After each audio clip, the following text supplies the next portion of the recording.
Hello and welcome to Born Optimistic. Sitting beside me in Born Optimistic Towers is a singer, a songwriter of some note. Ladies and gentlemen, I present to you Mark Andrew Geary. It's beautiful. It's so beautiful. And the Andrew, yeah. I always know I'm in trouble when I'm writing the Mark Andrew part of it. It's usually on some forum that I don't particularly want to be filling out, you know. Yeah, he is normally known as Mark Geary. Just when you're typing this into iTunes to purchase his amazing new album, The Fool, more of which later. Great. Leave the Andrew out, because that's not really going to get you anywhere. The optimism spectrum, Mr. Geary. Mm-hmm. Where do you sit on it, and even why do you sit where you sit on it? Well, where I think if 50 is kind of the middle, on a good day 75, and on a bad-ish day 57. Oh. So you stick to the positive side of the spectrum. I just have to. I have to. I've learned that the other way, as we were talking, is me staring at home with the swinging light bulb, like some scene out of Psycho. It doesn't do me any good to be maudlin or you know. I find I ripen and I rot in those kind of assessments that we make at 2:00 and 3:00 in the morning. It's not good for me. And do you remember what age you were, or a time in your life when you went from, wallowing to being optimistic? I think it was when I started touring. I found it so challenging. You know, I'm in the currency. I'm in the industry of applause. So when you don't get it, you think you're a failure. It's a very odd world to live in. Walk on a stage and nothing, and does that mean you suck? You haven't played a song yet, and your head is telling you suck, man. This is, So I had to learn to try to take the sweet and only the sweet from my experiences and be a little gentle on myself, I suppose. And so it wasn't a eureka moment. It's a day by day.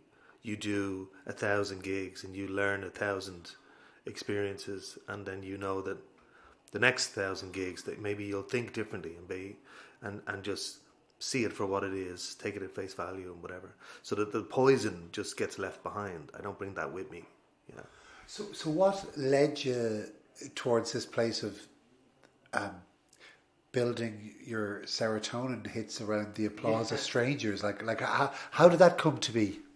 Well, I suppose when you're first starting off, you're playing music or whatever, you look to the world for some kind of validation, the way people look to a world of like, is my pizza great on Instagram? How many likes you get? That was an awesome pizza because you got 1,000 of them, or a really lousy pizza because you got 5. So I guess prior to all of that stuff of tweets and Facebook or whatever, my only way of knowing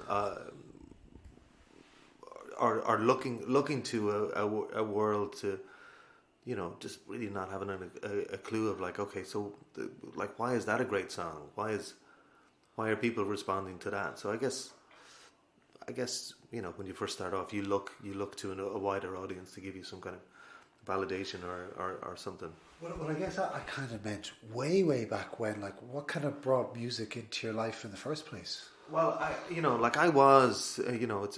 used to resent the fact, but I absolutely, as I look back on my life, I absolutely was that clown at the back of the class with killer gags. I just had it.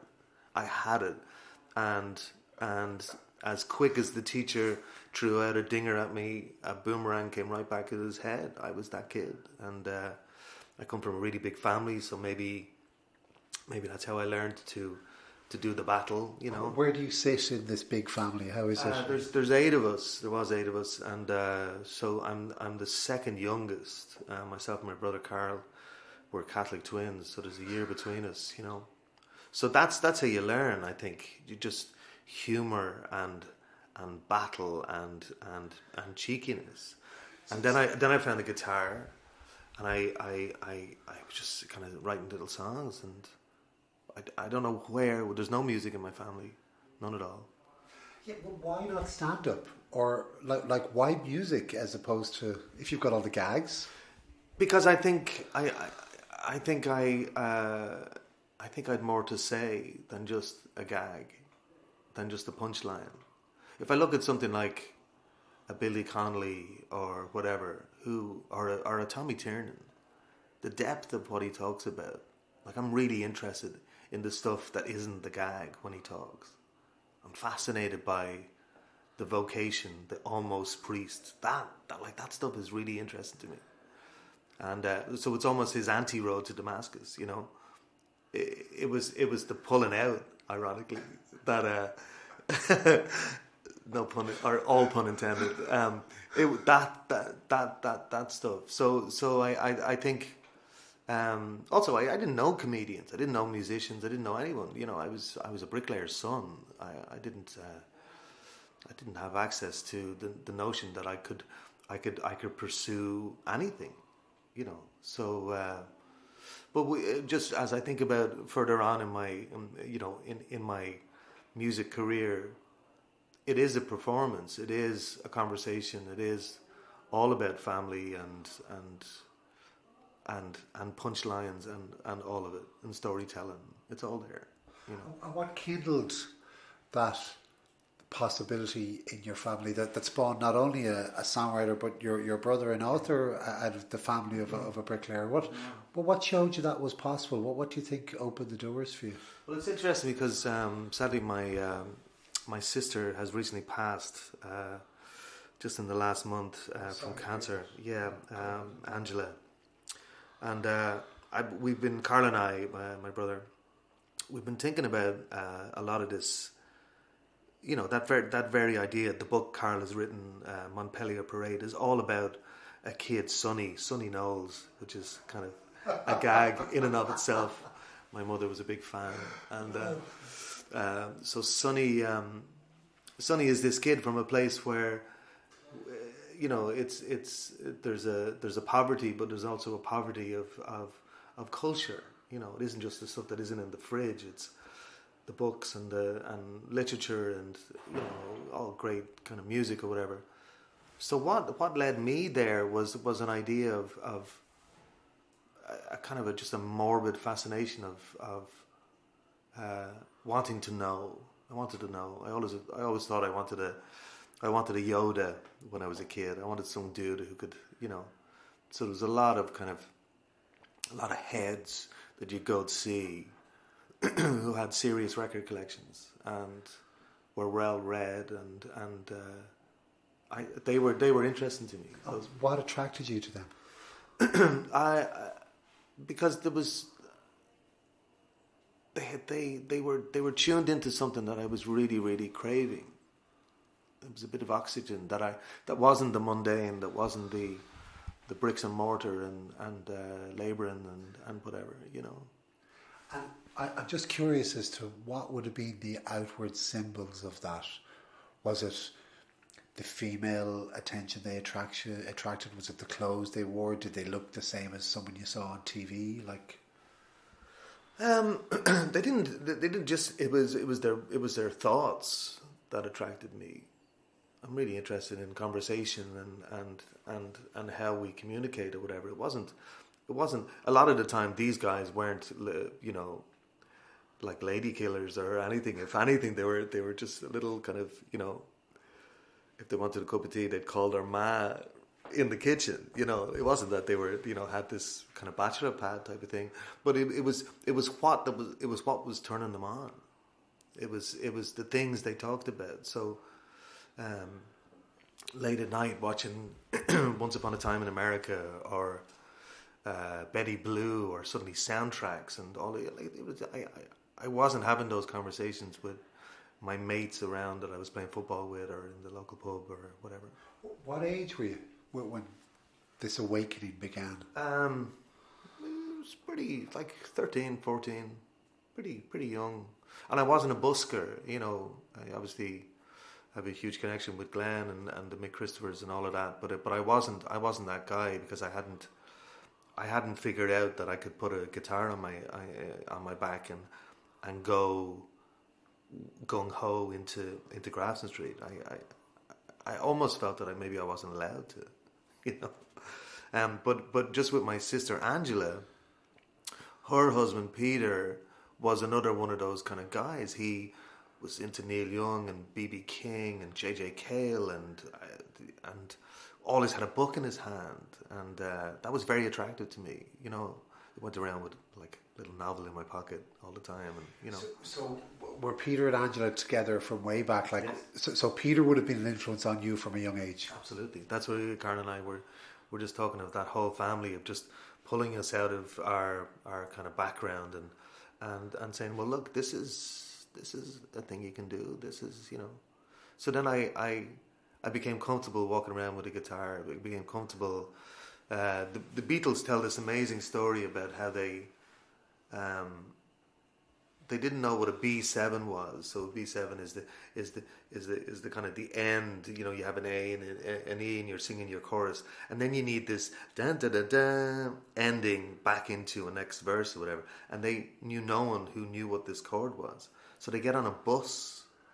George Harrison, Paul McCartney, John Lennon get on a bus and go out to see this head somewhere in Birkenhead or whatever. They go, and he goes, "This is a B7," and then they get back on the bus and you know.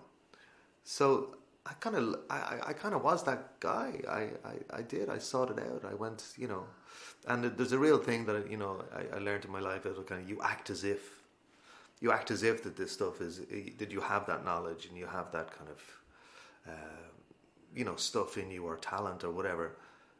But I didn't, and I didn't know where to find it. But I asked a lot of questions, and I would just kind of watch and observe, and then go back and try and master it, and you know. And eventually, you start the coat you're trying on starts to feel good, and you go, okay, so this is me. I can do this. You know? Where were you going to buy those coats? Like, what was the epicenter of style when you were growing up? Kind of old man coats, you know. I remember them well, yeah. Kind of, you know. And old man coats today just aren't that cool, are they? Not that great. They're not that old. I think that's the thing. Not that old, not that smelly. You know. They're just closer in age to us as well. Yeah. I think a dapper smoking jacket always seemed to find its way into my wardrobe.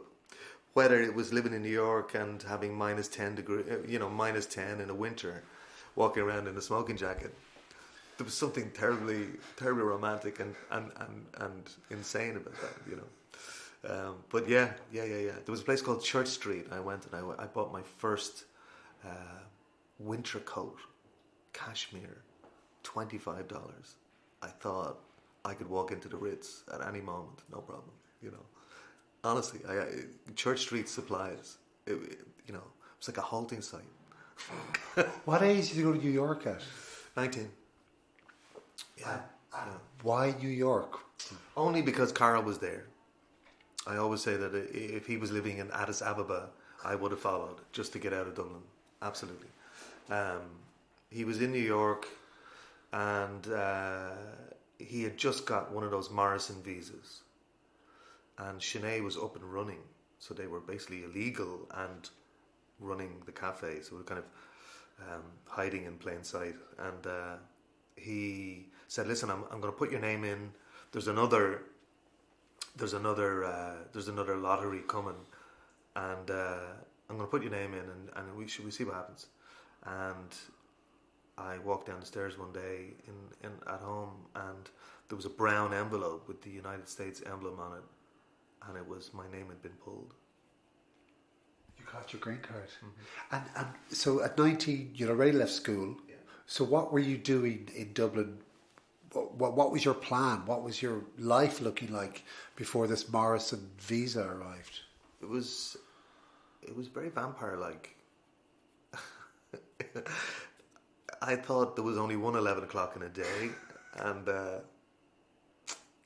I was doing what dudes at that age were doing, and there was no plan, and there was a lot of madness and a lot of walking around places like Happy Valley up and waiting for mushrooms to come up, and like all of that. That's what I did. Was there a job? Was there a... No. It's just music and heads and late nights. I remember in this little house I was living in with my man, and all my brothers were still there, and my house became that kind of lighthouse, the light on, and once the light on meant that Mark was up and it was at the front room, and you could do a little tippy tappy on the window, you climb in the window, she could be there for weeks, you know. And that's what I was doing. Well, you obviously had pretty tolerant liberal parents. I had old-fashioned ignorant parents, blissfully or purposefully unaware. That's what I had. We didn't have the conversation about, so it's cool that you're kind of dragging women through that window at night, and I didn't have that conversation. No, I didn't. So in the old ways of, you know, in the Navy, just don't ask, you know. Be best for both of us that I don't incriminate myself here. But that's what I was doing, and absolutely no plan, and really kind of desperate. It was wearing thin even then, because what happens is you have a lot of kind of what I like to call the kind of upper class knackers or whatever, the people who are just kind of there, but daddy at some point is just going to, the big hand is just going to come and pluck him and go, okay, waster, now you're in the law office, or now you're in college, or now you're going to go to Trinity and stop this little dalliance with this lot, these no-hopers. And I realised that the gang that I was with was getting pretty thin, and I was still hiding, maybe hiding, or really clueless. I was just writing songs. I was just learning guitar and harmonies, and I didn't realize then. I guess I was doing a bit of an apprenticeship or whatever.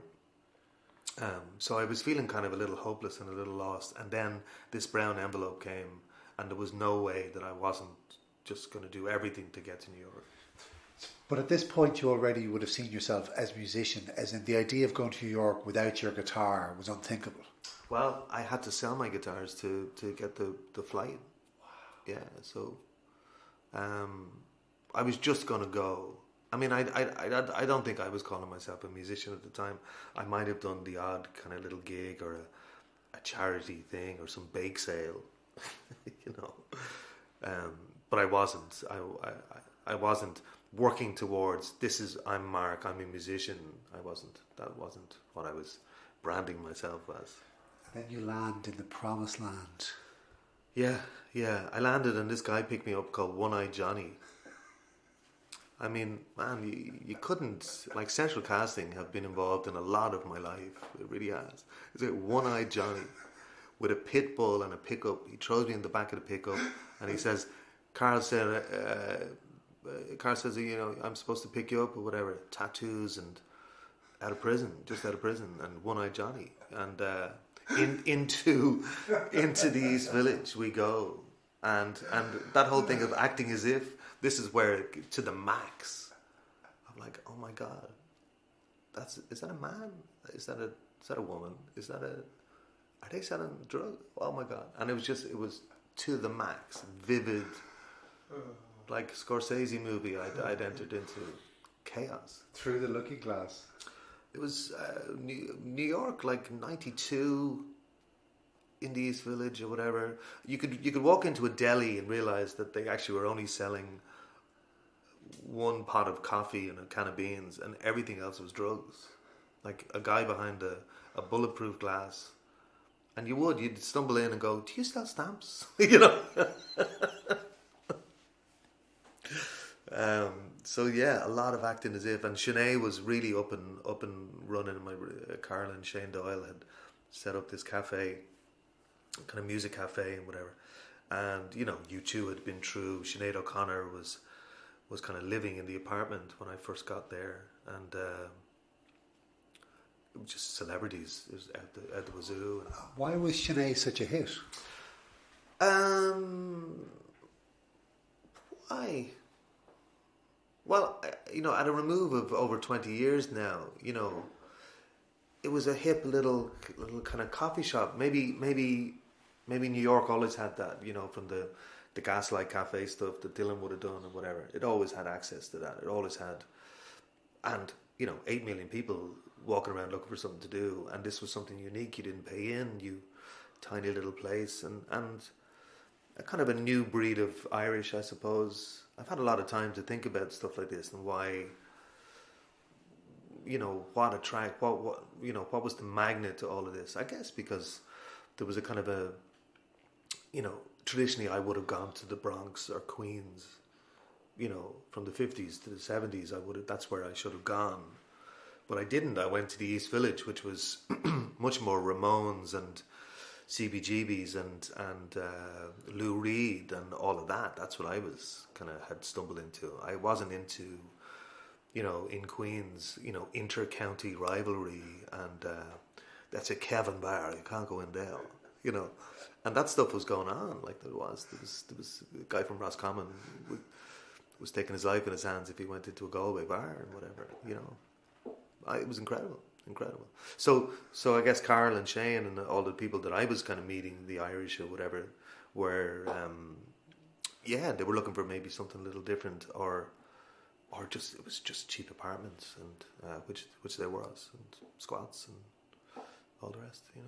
And you never looked for a job, I assume. You just kind of. I walked into this. I was just in New York about a month ago. I walked into this guy and Carl said, "Go up." Almost like any chance of a start, like literally, any chance of a start. And it was this guy, Avigdor, and Avigdor was an Israeli guy who had this amazing little cafe called Cafe Orlean on St. Mark's. Last week it officially closed. It was 36 years of Cafe Orlean, and I went in there and 20 minutes later I'm bussing tables and taking orders. And I just got in the night before. So, and that's the thing about New York, that you, it might be a different experience for other people or whatever, but for me it was just, I was penniless. And it became very clear in the first 2.5 hours that I wasn't staying in my brother's apartment very long, You made it clear? Yeah, because everyone does. Because your space in a place like New York, where your tiny little apartment or whatever, blood and all of that. You gotta figure it out yourself, and it was great. It was a great thing terrifying, but so very quickly within a week, I'd met like 10 other dudes, and I was living down in Canal Street or in Little Italy, in this kind of 3-bedroom and with partitions or whatever, maybe about 10 people living, yeah.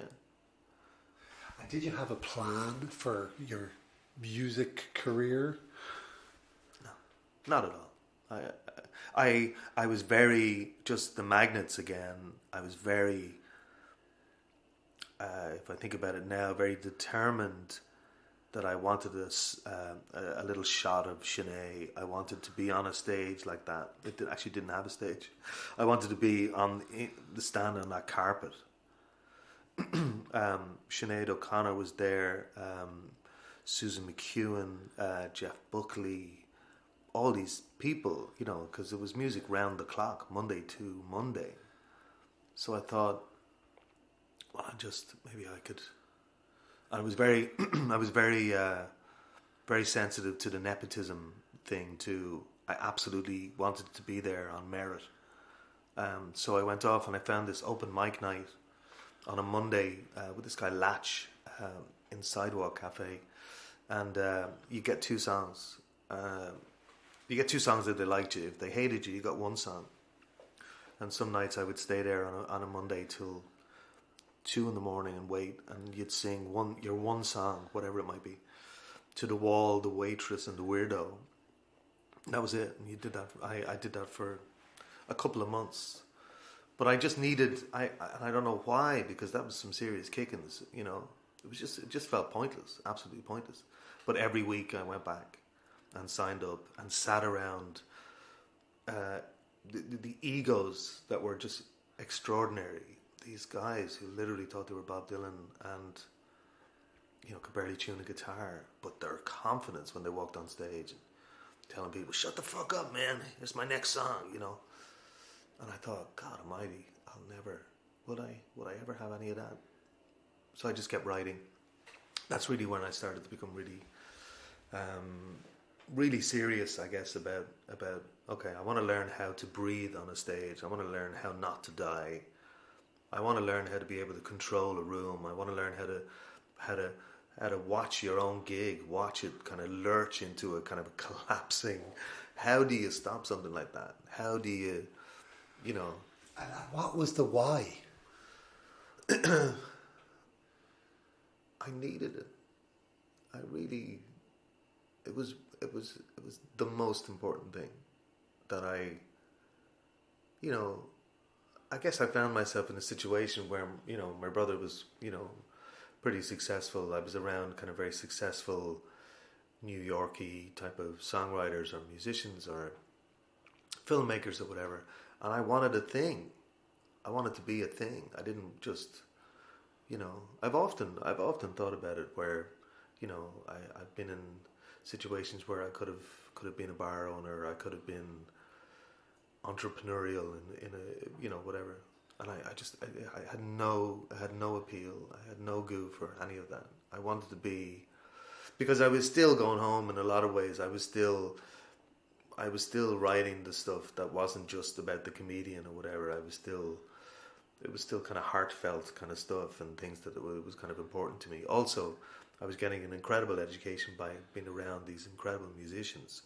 So my chops were getting better. And then these songs just started to, like, cool songs, cool kind of, you know, cool parts. Wow, that's interesting. Did you do that? Yeah, yeah, that's mine, you know. So I just wanted more. Just, you know, just for the sheer joy of just being able to write better songs was enough for me, you know. But no plan. I mean, I was bartending and waiting tables and, you know, you know, three gigs a night and or 3 gigs a week. You'd run and go and do a gig and run back to your next bar shift and whatever, you know. So that's kind of what I did. That's all I did. There was nothing else. I had a girlfriend from here who kind of quickly was home, and I was just kind of on my own and kind of head down and just kept going, you know. I mean, I may have made it seem earlier like your songs are gag a minute. They're far from that. There's plenty of raw observations. Well, as your last album was called Lessons, the last but one, Lessons about life, love and living, isn't it? I probably got it wrong. Yeah, songs about love, songs about leaving. Just a friend of mine said, it was amazing, you know, because you're always waiting for a eureka moment to call your album something dressed in a title. And I said, you know, what kind of songs do you like of mine? And she goes, I love the songs about loves and the songs about leaving. I was like, oh my God. That probably covers about 60% of your songs. I think so. Yeah. It was just a great moment. So this one is called The Fool, and it was a similar thing. It's an old tarot card reference. I had these old tarot cards in a yellow, beautiful, illustrated, and the guy, the fool, when you pull out the card, is dressed in all these stars in a coat, kind of Joseph's Technicolor coat type of thing, and he's playing a lute, and there's a little dog, and he's laughing kind of manically, and he's walking along a road, and I was like, well, there I am. That's me. You know. And I was wondering, were you the fool? Was yeah. that? Oh yeah. And foolish and wise and foolish again and even more wise and you know, who's fooling who. I just it's a great place to to announce a bunch of songs, to go the Fool, you know. It's heavy, you know. It has a heavy kind of thing to it, and that's what I always, with all of my records, Ghost or Opium, or, you know, songs that are titles that kind of, I suppose, suggest something a little bit deeper, a little bit, you know, and you know, to kind of full circle the whole thing, you know, the idea of humor and being that kid at the back of the class and all of that is, you know. What hopes do you have for this record and for your music in general, in terms of what it puts into people? Like what's the result for you, or what is result? Are you hoping to change people's feelings from one state to another, or is there a particular aspiration you have? I don't know, do you have that? Does one have that about a? I remember it probably goes back to the whole thing in New York or whatever. Like, what I wanted was a little bit of space and a little bit of, not to be so indulgent, but me moment. I wanted my moment. And because I was able to win a room or set it up in such a way that they were all right. Well, what do you have to say? You know, what is your moment? What, you know? So I guess all my songs are all about, you know, capturing those moments. You know, we come from a culture where, you know, the sing song at the end of the night, and someone starts to sing a song and the whole room shuts up, and it feels poignant, and it feels like wow, you know. I wanted those moments, and so I that's all I've been doing. You know, I was in Italy, I was in Germany, I was in Switzerland for the last month and a half, Kentucky, all through the East Coast, and just finding myself in front of an audience with these bag of tricks. That's all it's ever been, you know. But it's, you know, what I want from, you know, I'm not in control of you know, selling 1 million records. I'm not in control of a song that really has touched someone or whatever. You know, that's a roulette. We don't get to choose that. And what have you learned about the songs in this 2 months of tour? Like, in terms of, have you been surprised? Have they? Well, always. There's certain songs that just suddenly feel really old, and they feel really, you know, on the money, that they can stop a bus, and I don't know how that happens. And it's not just from me playing them for the last month and a half or whatever. Just they seem to register. There's a joy to a lot of the songs, and I'm sure 1 or 2 songs, you know, very quickly won't get played. That's just the nature of, you know what I mean? They're kind of runts, you know. You just go like, I'm sorry, dude, I'm not taking you out. You're not in that dress. You know, I'm not, you know, and that's just true. And you know, people are, you know, maybe non-music people are kind of horrified by that all of your songs are absolutely, you've bled them dry. My favorite songs are the songs that have been absolutely gift wrapped. I've written them in 2.5 minutes because it's 90% perspiration, 10% inspiration. That's what you get. If you toil once in a while, you get this, boink, and it's bowed, and you open it up and there's a song that you go like, oh my God. And you spot them as they happen. Like, you know. Oh, you absolutely do. And your whole thing that you learn is just to stop thinking and just write it. Just write it before you watch it flow down the sink and you've missed it. It's happened. There's a song called Happy in on the Fool. I woke up and I was waiting for everyone, Carl Odlum, to get out of bed, which could be weeks, you know. Carl produced the album. Carl Odden did, and but you got to wait around for him, and so I was waiting, I had my coffee or whatever, and this song, I was goofing, and it wrote itself. It absolutely wrote itself. And then I put the guitar down, I went and drank some more coffee, I sat down again, and this other song wrote itself. What was the other one? Lesson Learned, it's called. Wow. You know? And it's just the chord changes to whatever. And by the time Carl actually got up, I had written 2 new songs. And it's almost that my brain is kind of geared into, oh, he's doing this thing. It's this thing. It isn't just scraps of paper anymore. It's he's committing. You know, because I can have months and months of just that's nice and that's nice. But you know, I'm lucky that I have a record label and I have people who finance this stuff.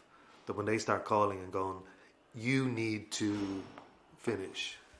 Then all of a sudden, the gun to my head is actually very, very a great motivator for me, you know. But that's, you know, they absolutely can happen, and you know they're happening immediately. And the whole thing is just finish it, just finish it. Don't think, oh my God, I've written this beautiful song. I think it's amazing, and you know, but you've stopped. You've only written a verse. That can slip through you, and you don't get that song. So going out on tour, did you know which ones were going to be the runs and which ones were going to ace it, or were there surprises? I think for the first couple of little ones, you gotta take a chance and do all of them, do most of the album. Also, you know, even when I was recording this stuff, I haven't stopped playing.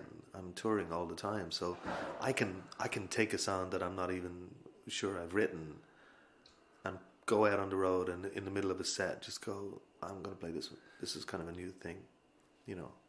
So it's gig bashed, and then you bring it back into the studio. So songs like Rosebud or Battle of Troy or Happy, Rose, there's quite a few that you know, they're already working.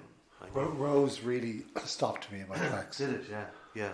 I was going for the kind of Simon and Garfunkel, Fleet Foxes type of thing, and it was just the way Carl and Dave Hingo is playing drums on it. So it's just the setup. It just felt like easy songs are really difficult to record. I think that's what I've got from all of this. Battle of Troy is such a gentle, cool little thing or whatever. 3.5 years of toil, because everything that you throw on it, it rejects. 3.5 years. Yeah.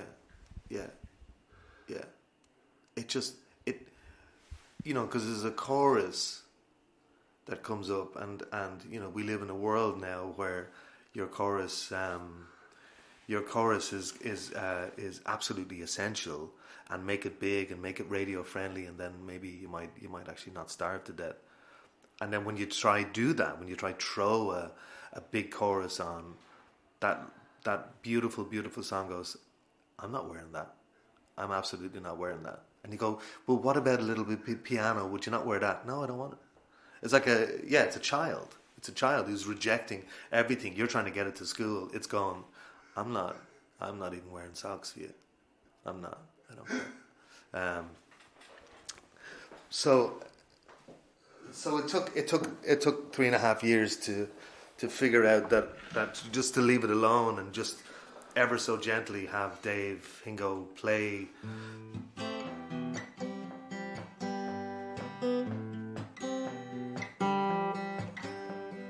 I was lost between words that deceive me, all the cost. Burn us up with a feeling. Oh.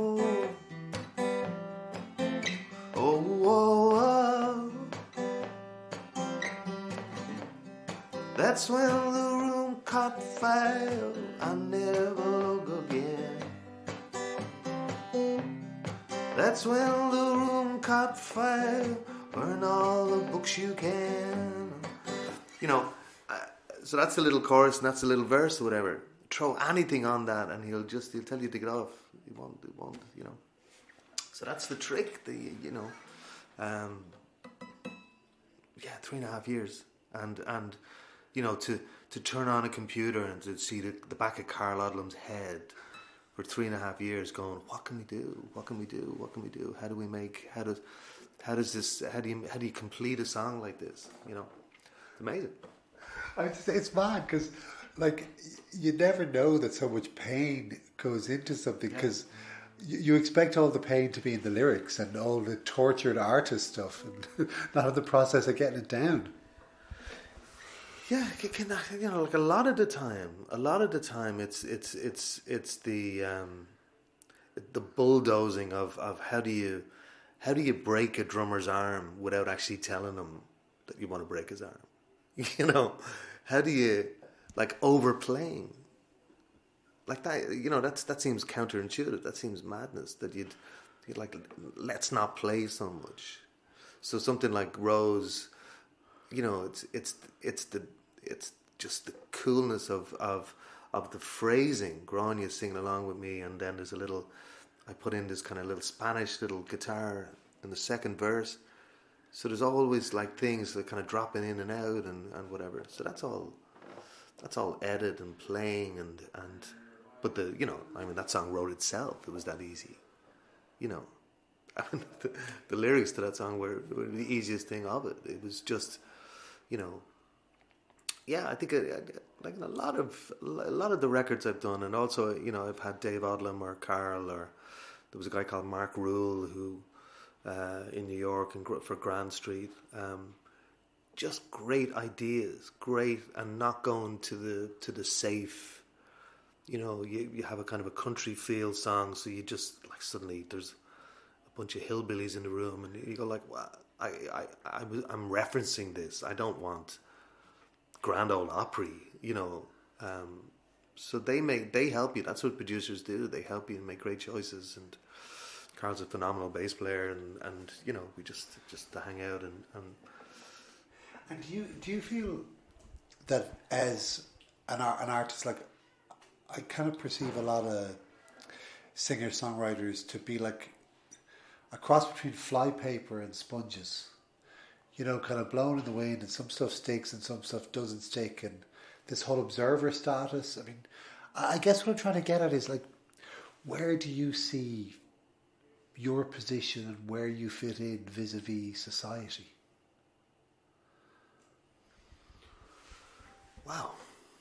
I was asked during Culture Week, a friend of mine, Fionn Davenport, has this culture show, and he asked me to kind of contribute or whatever. And I was struck how often, when the question came to me,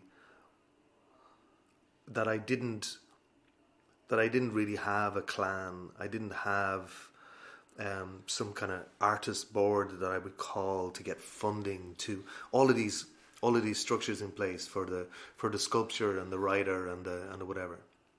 There's something about music that we just don't seek out those kind of places or validation or whatever it is.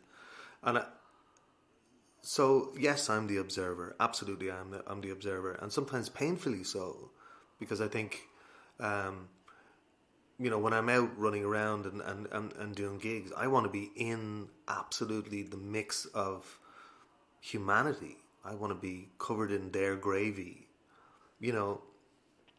And I guess I'm a charlatan as well, because I know I'm going. I'm going to be covered in their gravy, but I'm going. I'm not. It's a thing I'm embracing, and then I want my back cave. I want my you know, I want my music, and I want to be quiet, and I want all of that. So I'm kind of, so that's probably me personality wise more than anything. I realize that I'm an introvert masquerading as an extrovert, as a Bono. That's you know, and I'm not. I absolutely will suck the marrow out of a night, 5 o'clock in the morning, still drinking my coffees, dancing, doing it all. But then I'll crawl home as if 2 vampires have sucked me dry of my blood, and I need about 3 or 4 days to recover. Because I'll talk to everyone. I'll absolutely talk to everyone.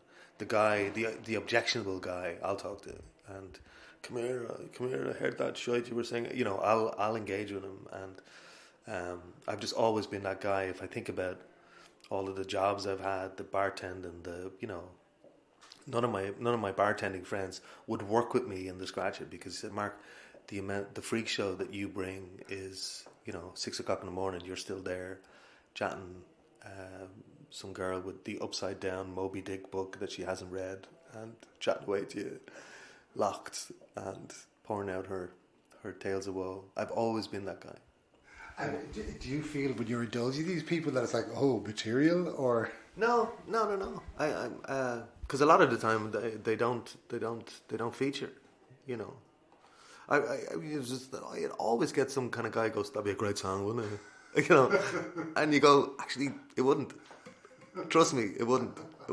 That'd be brilliant. She'll put that in the song. It happens all the time, and it doesn't, and it won't, and I'll just nod politely because it won't.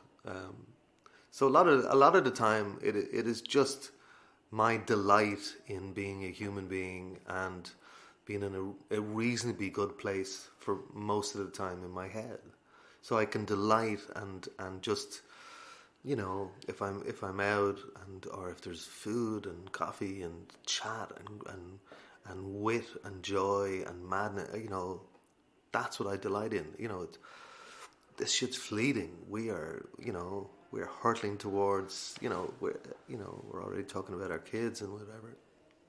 This stuff is over. And, do we figure it out? I don't know if we do.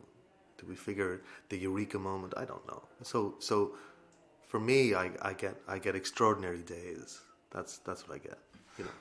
We're hurtling towards oblivion individually and collectively. Yeah, absolutely. Yeah, collectively we might get there quicker.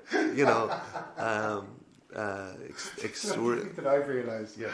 I think getting older annoys me more than climate change. Well, the climate change is good for the bones. You don't creak as much in the warmer climes.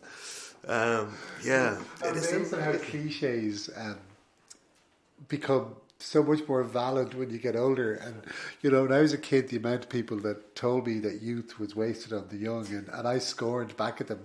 And now I'm on the other side of that cliche. Yeah. Well, I think you can observe kind of younger people in the midst of their so-called drama and whatever. And of course, it is absolutely the most important thing that's going on for them right at that moment. And you just happen to be beside them, listening to it on a bus or whatever. And you go, dude, it's just not that important. It really isn't. It really isn't. And then also, like, I have it with sport. I'm a huge football guy, and I'm nostalgic for last week. I've been watching. Like, the thing that's going to survive, the thing that's going to make me be okay in my dotage is just extraordinary amounts of box sets. That I'll be okay. I know it. I've already found half the material. I've Ken Burns, Prohibition, Vietnam War, The Deuce just started, David Simons, set in New York in early 70s, the beginning of the porn industry, Maggie Gyllenhaal, James Franco, all of that. But are box sets not like the enemy of productivity? Well, I countered that by saying, my job is done. When I'm in a box set, I've done 14 gigs in a row. So I'm a crackhead. I'll do the box set. I'll do the box of milk tray. I'll do, So my work is done. So I'm really guilt free with that stuff. My productivity has already been done. My orders have been made and cleared. I've done it. And then I don't get to see a TV for as long as I'm out on the road, So I am utterly guilt-free with that. I don't subscribe to, oh my God, and, it's 2 o'clock in the morning. What else are you doing at 2 o'clock in the morning? Sleeping? Well, you can do that too, then you're not watching great. We're in a golden age of telly, No, I'm very clear about the joy that I have. Also because of the madness of kids and stuff. 2:00 in the morning is probably most people's 7:00. 2:00 in the morning is when I'm not actually making dinner. Your kids are kind of, you seem to be getting to a manageable point in terms of ages. No, don't think that for a second. Don't think that for a second. That is a person who is looking beyond their own existence, going, when I get to the teenager time, that seems manageable. And you would be wrong. I just to clear that away for you. No, not a bit. It's not manageable at all. It is juggling, and a lot of the phone calls you get now with teenagers is, you're fucking joking, are you? You're doing what? Sorry, what? There's a dwarf doing what? Sorry, I'll be there in 10 minutes. Yeah, pick you up. No, it doesn't seem to get any easier or whatever. I went to see My Little Pony yesterday. Yes, I did. In 3D. Is that a thing? It's a movie, is it? My Little Pony is a movie now. My 8-year-old wanted to see it. It's really amazing. And I went there and we stopped off for a bite to eat, and I couldn't even tell you, even when we stopped this interview, I'll try to tell you, but the conversation of this dude and his mate and what they were up to at the weekend, and the detail in which he was telling it, was like listening to something out of the Nuremberg trials. I could, and I was clued. I just couldn't stop listening, but I didn't want to hear any of it because it was so dark. It was so dark, the shit they were doing. It was unbelievable. And I kept going, okay, well, I was doing mad stuff. But this, I wanted to just batter the two of them and then hug them, or hug them and then batter them. I didn't, so, like... You sound so old. Yeah. Well, I have a soon-to-be 19-year-old, a 16-year-old, and an 8-year-old.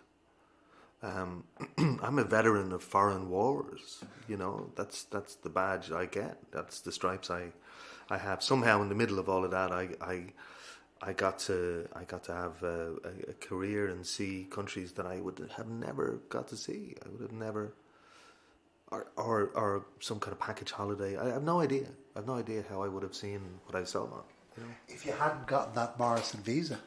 If I hadn't got the Morrison visa, if I hadn't have had some kind of inkling that, Mark and Showtime might mean something, that, like I still get it when I'm off the road, at about 8:30, I can feel my body start to just produce adrenaline. I can actually literally feel it dripping into me, and I get edgy when I'm not working. And it's almost that my body goes, well, it's time, right? Isn't he doing that thing? He's got to go do that thing. Here's like, and when I'm not working, I can actually feel it, and I just have to, have tea and kind of calm down or go for a walk or whatever. But that's what my body does at 8:30. It's showtime, and I get my set list together, and I go out and try doing my work. Wow. I've lost count of the amount of albums you've released, and I don't know if you count live albums or not as albums, but you're is it 6 or 7? 6, yeah, 6 and a couple of soundtracks. I've done soundtracks and stuff, but so The Fool is the 5th studio album, and then I did a live, just to tip my hat to New York. I did a live in New York album over the course of 3 shows. So one in the Scratcher, one in another place, the Pink Pony or whatever it was called, and so that was a live thing. And so there was storytelling, but also we had to edit because the stories have a beginning, a middle, and an end, and I needed to tell it.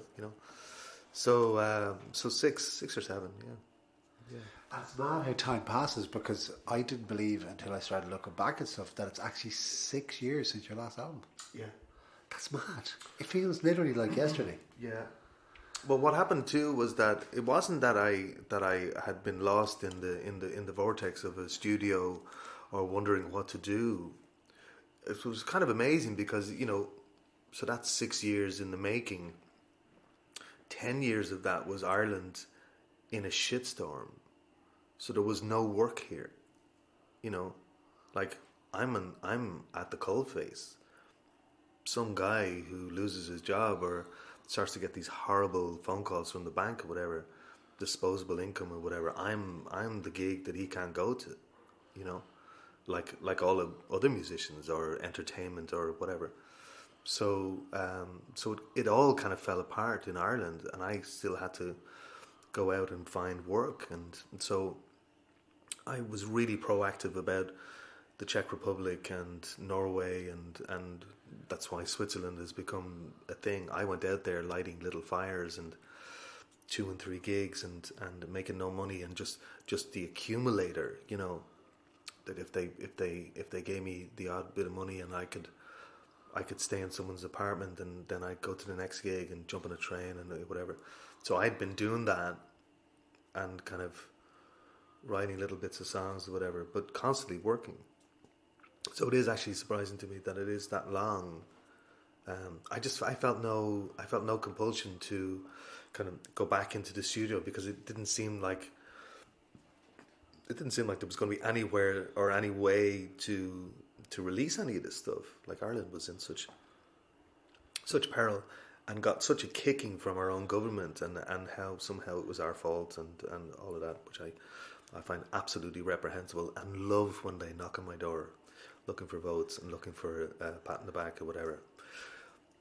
It's very much Montgomery Burns when I go release the hounds. I do. I just... They don't seem to call enough, though. They don't, because they know better. Because, you know, oh God, blood boiling. A friend of mine many years ago said that you never lose your moral outrage, and you never stop voicing it, because, you know, the line just keeps getting blurred, and then they go, well, okay, so he didn't have any objection to that. Let's see, can we push this through or whatever. So at every turn, I'm going to call them on every single thing that is absolutely reprehensible that they do, which is most things.